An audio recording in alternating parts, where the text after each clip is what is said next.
When Clint Eastwood walked past a crowded art stand on a city sidewalk, most people didn't even notice him. Just another passerby, just another face in the crowd. But when he stopped, picked up a painting, and quietly listened to the girl behind the stand, everything changed. Because this wasn't just any artist.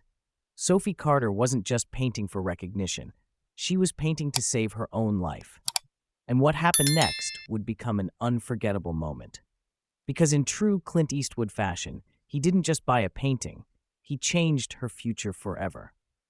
It was a cold, sterile hospital room where the fluorescent lights buzzed softly, casting a dull glow over the white walls. The sharp scent of antiseptic filled the air, blending with the faint beeping of monitors in the next room. Sophie Carter sat on the crinkled hospital bed, her hands clenched into tight fists in her lap.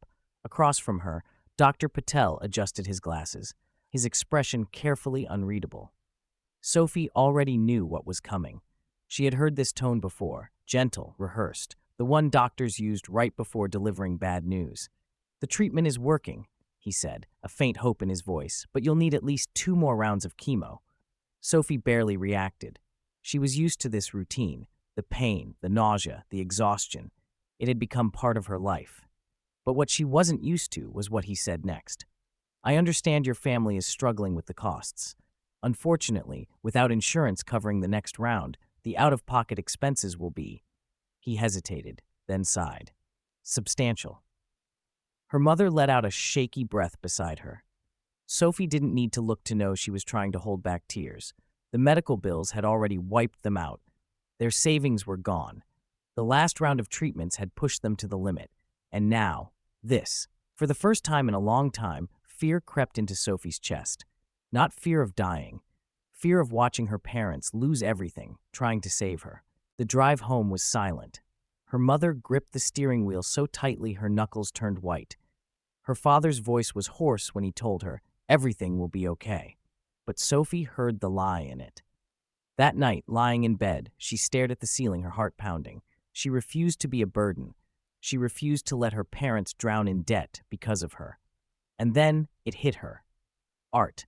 It had always been her escape, her passion. If she could create something meaningful, something people wanted to buy, maybe she could fight back in her own way. By morning, Sophie had made up her mind. She wasn't going to wait for a miracle. She was going to make one. The first stroke of paint always felt like magic. Her brush moved across the canvas, blending soft blues with bold streaks of orange. The colors came to life, forming something new, something real. Sophie sat on a folding stool, her art stand set up on a busy downtown sidewalk. The small wooden table in front of her was covered with neatly arranged canvases, each one a piece of her soul. Her mother had helped her set up that morning, but the rest was on Sophie. It had been her idea, after all. She had spent the past week pouring every ounce of energy into her paintings, knowing this wasn't just about art anymore. It was about survival. If she could sell enough, if people saw the value in what she created, maybe, just maybe, she could afford the treatment that could save her life. But hope was fragile. Pedestrians walked by, some glancing her way, others barely noticing. A woman in a navy blazer slowed for a moment, admiring a canvas before shaking her head and moving on. A man in sunglasses and a tailored suit stopped just long enough to read the small handwritten sign in front of her booth. "Original art, funding my cancer treatment." His lips pressed into a thin line. Then he turned and walked away. Sophie exhaled slowly, gripping the edge of the table to steady herself. The afternoon heat pressed down on her, making her dizzy. It had been hours, and she hadn't sold a single piece. She reached for her water bottle, her hands trembling slightly as she took a sip, exhaustion weighing on her bones, a cruel reminder of what she was up against. Not just the world, but her own body. But giving up wasn't an option. She forced a smile as an elderly couple approached. The woman's eyes sparkled with curiosity. "These are beautiful," she murmured, running her fingers lightly over the edge of a canvas. It was a piece Sophie had poured her heart into, a vast desert sky painted in deep purples and streaks of gold. "How much for this one?" Sophie swallowed. $80. The woman exchanged a glance with her husband, who nodded. "We'll take it." For a moment, Sophie didn't move. She had rehearsed this moment in her mind, but now that it was actually happening, She felt frozen. Then, as the woman handed her the cash, something inside Sophie cracked open. Her first sale, her first victory. She held on to that feeling as she carefully packed the painting into a paper bag. The couple walked away, leaving Sophie with $80 and a renewed sense of purpose. Maybe she was just one girl selling art on a street corner. But she was fighting, and she wasn't done yet. The city pulsed with life. Street musicians strummed guitars on the corners, their melodies blending with the distant hum of traffic. Tourists wandered by, snapping photos of murals painted on the sides of old brick buildings. Businessmen, glued to their phones, brushed past without a second glance. Sophie sat at her small table, hands resting on her knees, watching the world move around her. It was strange, being surrounded by so many people, yet feeling invisible. She had sold one painting, just one. Every time someone glanced her way, hope flared in her chest. Maybe this time, maybe this person would stop, admire her work, and see her, not as a girl begging for charity, but as an artist. Most didn't. Some slowed their pace, their eyes flicking over the canvases before walking on. Others barely noticed her at all. And then there were the ones who did stop, but only to offer pity, not support. A middle-aged woman in a floral dress sighed as she read Sophie's sign. "Oh, honey," she murmured, her voice thick with sympathy. "I wish I could help, but I just don't have the money." Sophie smiled politely. "That's okay. Thank you for stopping." The woman lingered, her gaze heavy. "You poor thing. You must be so brave." Brave. That word again. She had heard it so many times since her diagnosis. But it never felt right. She wasn't brave. She was desperate. She was tired. Still, she nodded, letting the woman offer her kind words before watching her walk away, just like all the others. Not long after, a different kind of customer appeared. A man in a leather jacket, sunglasses perched on his head, strolled up to her stand. He eyed the paintings for a moment before letting out a low, amused scoff. "Nobody buys real art anymore, kid," he muttered. "You should try selling prints, or, I don't know, TikTok commissions." Sophie's hands clenched into fists. She swallowed the sharp response burning at the tip of her tongue, forcing down the anger rising in her chest. She had dealt with people like this before. People who didn't understand. People who thought dreams weren't worth chasing. "I don't need your advice," she said simply. "I just need to fight." The man snorted but didn't argue. He walked away, disappearing into the crowd. Sophie let out a slow breath. She refused to let frustration win, because somewhere in this city, maybe today, maybe tomorrow, someone would see her. And that would change everything. By the fourth day, Sophie was exhausted. Her body ached from sitting on the hard metal stool. Her muscles felt weak from chemo treatments. The summer heat pressed against her skin, making her dizzy. She had sold 3 paintings in total. It wasn't enough, not even close. She tried to stay optimistic, but reality was creeping in. Maybe the man in the leather jacket was right. Maybe no one cared. And then, out of nowhere, someone stopped. Not just any customer, a journalist. She looked young, maybe in her late 20s, carrying a notebook and a press badge clipped to her bag. Her dark brown hair was pulled back in a loose ponytail. Her eyes lit up as she took in Sophie's stand. "This is beautiful," she said, gesturing toward a canvas of a twilight cityscape. "Did you paint all of these yourself?" Sophie blinked, nodding slowly. "Yeah." The journalist smiled, pulling out her phone. "I run a small online arts blog. I love discovering hidden talent in the city. Mind if I take a few photos?" Sophie hesitated. "Wait, really? Really?" For the next few minutes, the woman snapped pictures of the paintings, of Sophie sitting at her stand, of the small handwritten sign explaining why she was selling them. Then she asked the question Sophie hadn't expected. "What's your story?" So Sophie told her. She talked about the hospital visits, the mounting medical bills, and how she refused to let her parents struggle alone. The journalist nodded thoughtfully, jotting notes in the corner of her notebook. "People should hear this," she said. "I'll make sure they do." Sophie didn't think much of it. People made promises all the time, but the next morning, when she arrived at her stand, something was different. More people were stopping, not just to look, but to buy. A woman bought 2 paintings in a row. A young couple flipped through her canvases, debating which one to take home. By noon, she had sold more paintings than she had in the last 4 days combined. Then her phone buzzed. A message from Lucas, her best friend. "Dude, check this out." She clicked the link. It was an article. Her article. Fighting for art, fighting for life. The teen who's painting her way to chemo. And at the bottom, thousands of shares. Sophie's heart pounded. This was real.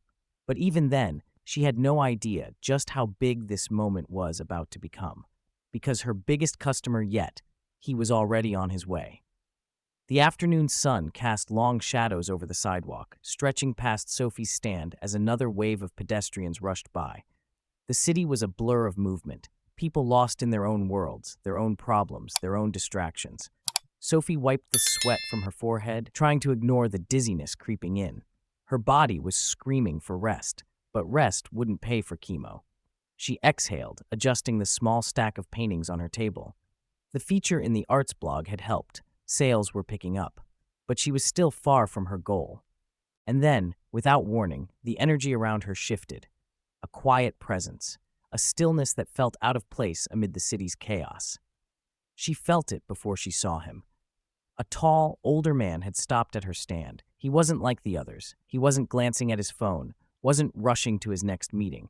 He stood completely still, hands tucked into the pockets of a weathered leather jacket, a cowboy hat tilted low over his face. He was studying her paintings. Not just looking, really seeing. Sophie barely paid him any mind at first. She had seen all kinds of customers, curious tourists, skeptical businessmen, distracted shoppers who pretended to be interested only to walk away. But this guy, something about him was different. She was too tired to figure out why. "See anything you like?" she asked, her voice hoarse from the long day. The man smirked. "Just a little. Just enough for her to notice." "Depends," he said, his voice gravelly, slow, unmistakably familiar. "What's the story behind these?" Sophie hesitated. Most people asked about prices, not the story. She glanced at him again, properly this time. His face was lined with age, but his piercing blue eyes held something sharp, something steady, like they had seen 100 lifetimes and still weren't easily impressed. Something about him felt like an old Western come to life. She cleared her throat. "I paint because I have to," she said simply. "It's the only thing I can control right now." He didn't blink. He just waited, letting the silence do the work. So she told him about the diagnosis, about the ticking clock the doctors had given her, about how every brushstroke, every sale wasn't just about survival, it was about taking back her life. And when she finished, the man didn't offer sympathy. He just nodded. And then he reached for a painting. The man lifted a black and white canvas from the table, tilting it slightly in the light. It was one of Sophie's favorites, a vast desert landscape, the silhouette of a lone cowboy standing in the distance. The contrast between light and shadow, the endless sky above, it had taken her weeks to perfect. The man studied it carefully. Then, with a slow nod, he spoke. "I'll take this one." It was one of her favorites, a vast desert landscape, the silhouette of a lone cowboy standing in the distance, the contrast between light and shadow, the endless sky above. It had taken her weeks to perfect. The man studied it carefully. Then, with a slow nod, he spoke. "I'll take this one." Sophie barely reacted at first. She had done this a dozen times before. Customers picking a piece, handing over cash, walking away without a second thought. She swallowed, running a hand through the back of her short-cropped hair. Okay, it's $200. The man didn't even reach for his wallet. Instead, he pulled out a checkbook. Sophie blinked, caught off guard. No one carried checkbooks anymore. She watched as he uncapped a pen, his movements slow, deliberate. He scribbled something down, tore the check from the book, and handed it to her. She took it hesitantly, barely gripping the paper. And then she saw the number. Her breath caught in her throat. Her vision blurred at the edges as her eyes locked onto the check. Not $200, not $1,000, $50,000. Her hand started to shake. "This," she whispered, barely able to form words. "This can't be right." The man smirked, tilting his hat back slightly, finally revealing his face. And Sophie's heart stopped. Clint Eastwood, the legend, the icon, the man whose films her dad had made her watch growing up, the man whose stare alone had defined generations of cinema, and here he was, standing in front of her, buying her art, no, changing her life. She couldn't breathe. She started, shaking her head in disbelief. I can't take this." Clint's eyes didn't waver. "It's not charity," he said. "It's a damn good painting." The ground beneath her felt like it had disappeared. People were staring now.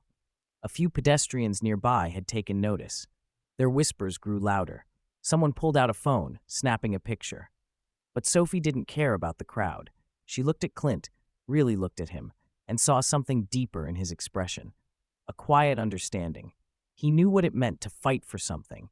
He had spent his life doing it. And now, in the middle of a busy street, he had just given her a chance to keep fighting too. Her hands clenched around the check. For the first time in a long time, Sophie felt something she hadn't felt in months. Hope. And the craziest part? This was only the beginning. Sophie's world tilted. She stared at the check in her trembling hands, her mind struggling to catch up with what she was seeing. Not $200. Not $1,000. Not even $5,000. $50,000. Her breath hitched. Her fingers tightened around the paper, like it might slip away if she didn't hold on. The city noise faded. The rush of pedestrians, the distant honking of cars, the hum of street musicians, it all blurred into a meaningless hum. This wasn't real. It couldn't be. She forced herself to blink, to look again, convinced she had read the number wrong. But there it was, clear as day, $50,000. Her stomach flipped, her pulse thundered in her ears. This, she whispered, her voice cracking under the weight of it. This must be a mistake. She looked up at the man, the cowboy in the leather jacket, the one who had spent the last few minutes casually flipping through her paintings like he had all the time in the world. And now, standing under the glare of the afternoon sun, she saw him for the first time. The sharp blue eyes, the familiar smirk, the quiet confidence of a man who had spent a lifetime unshaken by the world around him. Her breath caught. Clint Eastwood. The realization hit her like a freight train. Her father's favorite actor. The man whose movies had played in her living room every weekend growing up. The Hollywood icon who didn't just play tough guys on screen, he was one in real life. And now, he was standing in front of her, handing her a check that could change everything. He watched her carefully, reading the shock on her face. Then he smirked. No mistake, kid. His voice was low, steady. You just keep painting. Sophie swallowed hard. Her legs felt like they might give out. She opened her mouth, trying to form words. Thank you. Why are you doing this? I don't. She didn't deserve this, but no words came out, because nothing in her life had ever prepared her for this moment. And it wasn't over yet. At first, no one noticed. The city moved on, as it always did, fast, distracted, unaware of the history unfolding right there on the sidewalk. Then, the first whisper. A teenage boy, earbuds jammed in his ears, stopped mid-step. His head tilted as he stared at Clint. His eyes widened. Wait, he muttered, his voice uncertain but growing louder. Is that Clint Eastwood? A woman nearby raised her phone halfway, squinting, her gaze flicking between Sophie's stand and the man in the worn-out cowboy hat. Then, a second whisper. Then, a third. Then it happened. A flurry of movement. People stopped in their tracks. Heads turned. Conversations cut off mid-sentence. Someone gasped. Another person snapped a photo. And just like that, the quiet afternoon turned into a frenzy. The whispers turned into shouts. Oh my God, it's really him. Clint Eastwood is here, right here, on this sidewalk. Why is he... Wait, is he buying a painting? What's going on? Phones shot up in every direction.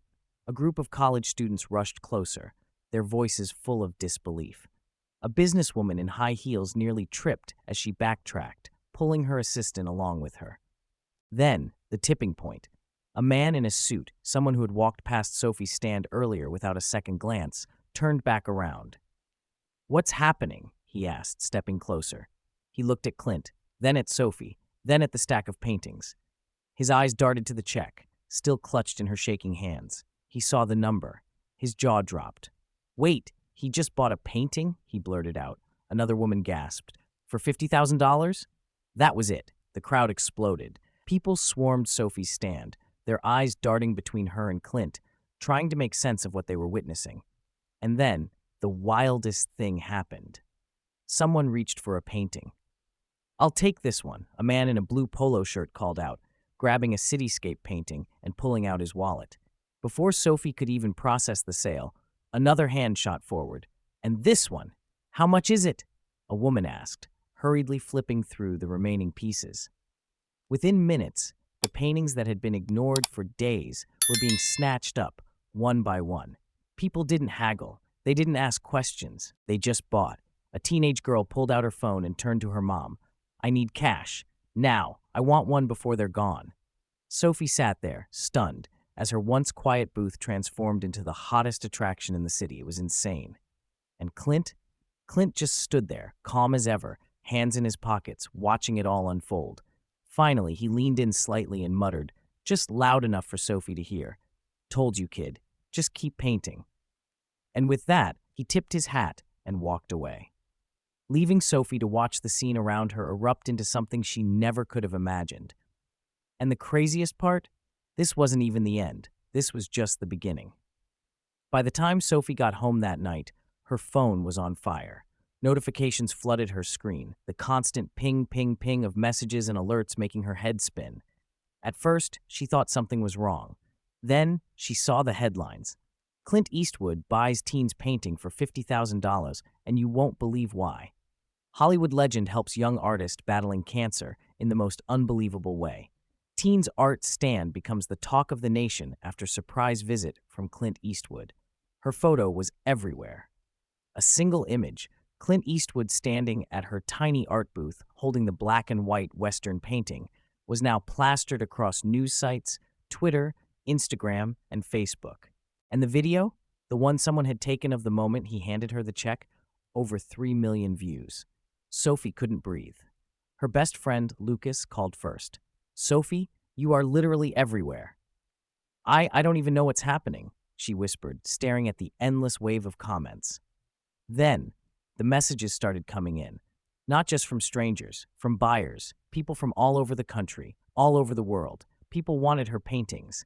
Hi, Sophie, I'd love to buy a piece of your work. Do you ship to Texas? Your story inspired me so much. I'd like to commission a painting. Any price, just name it. My daughter is also fighting cancer. Your strength gives us hope. I'd love to buy something to support you. Sophie's hands shook as she scrolled. Her heart pounded. Dozens of messages turned into hundreds. Then, thousands. Orders, donations, requests for interviews. Then, the email that stopped her cold. Subject, gallery inquiry.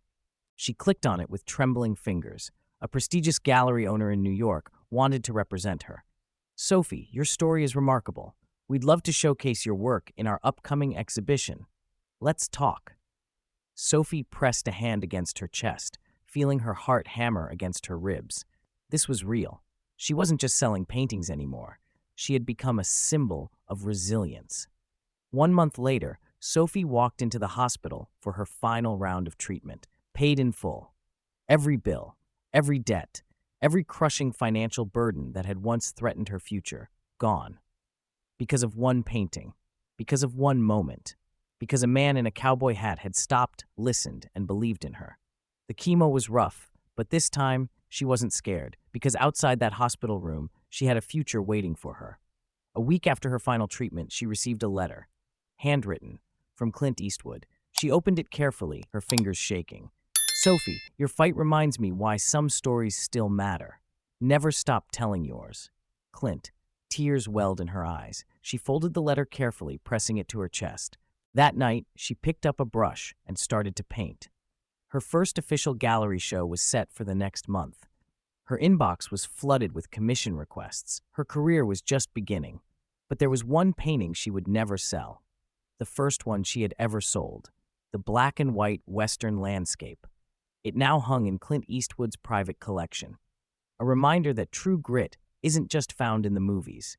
It's found in real life.